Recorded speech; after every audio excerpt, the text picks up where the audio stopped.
Hi students, this is Mr. Stoffel giving you an exemplar on how to properly format your reports. So on the left hand side I have my report checklist over here. If you can put both your files up, my $1 bill assignment over here and my checklist, that's usually best. First thing I need to do is set my margins. So I'm going to go File, Page Setup. Again, I'm going to change them all to 1.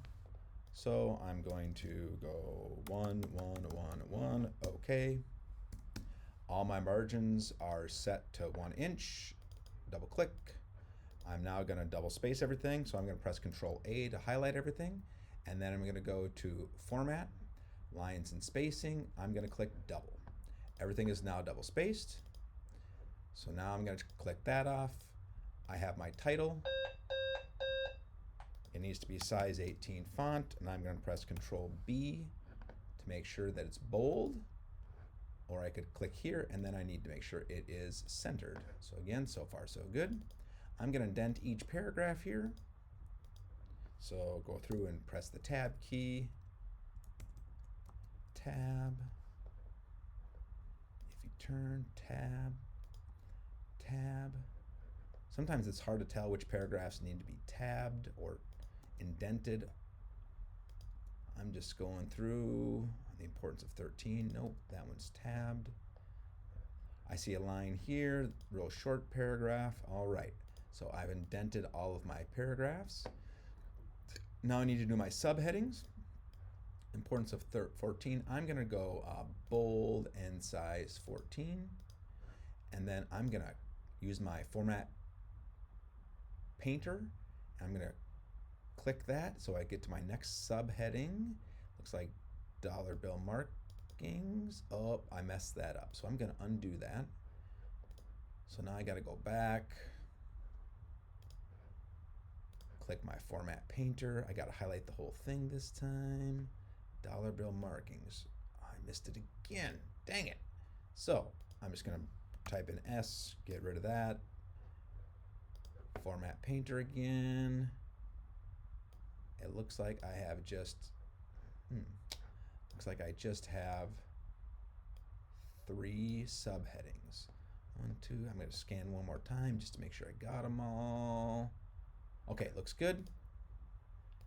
Applies 14 font, and I bolded it, good. Header, okay. So this is where some students are struggling. I'm going to go to Insert, Header and Footer. I'm going to click Header. Now it's on the left-hand side. How do I adjust that?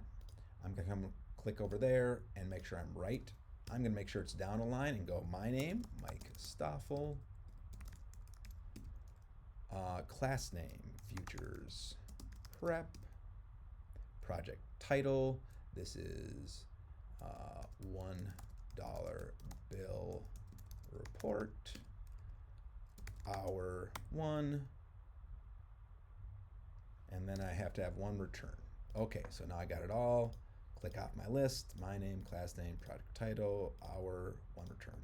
Page numbers, so again, I need to go back to that insert menu. Insert page numbers. I want to choose the page numbers at the bottom and include the first page. I'm just going to double check that. 1 there, click out of it. 2 there, looking good. I'm going to do the spelling and grammar check. I want to start at the very beginning. Again, go Tools, Spelling and Grammar. Check it. Doesn't have any suggestions, it doesn't look like. So I have the Grammarly app, so it's identifying some things, but the actual spelling and grammar check doesn't have anything, so I'm going to click that off. Now I need to go to my bibliography, which means I'm going to scroll to the word bibliography. First thing it says is I need to have a page by itself. So I'm going to go to Insert, Page Break. So now it's on its own page. All right, just wanted to make sure there wasn't an extra page on a page by itself. The word bibliography, again, I need to make that bold. I'm going to use Control B and 18 font, and then I got to make sure it is centered once again. Okay. Single space within each source for the line spacing. So now I'm going to go through and highlight this. I'm going to go Format, Line Spacing, and go Single. Double space after the source. So now I want to go again to Format, line spacing, and add a space after each paragraph. Good. Put my sources in alphabetical order. So I know B, I'm just going to start B, and then I need D, and then K. Looks like there's an issue here, so I'm going to put a space after. Yeah, these all look like they need a space.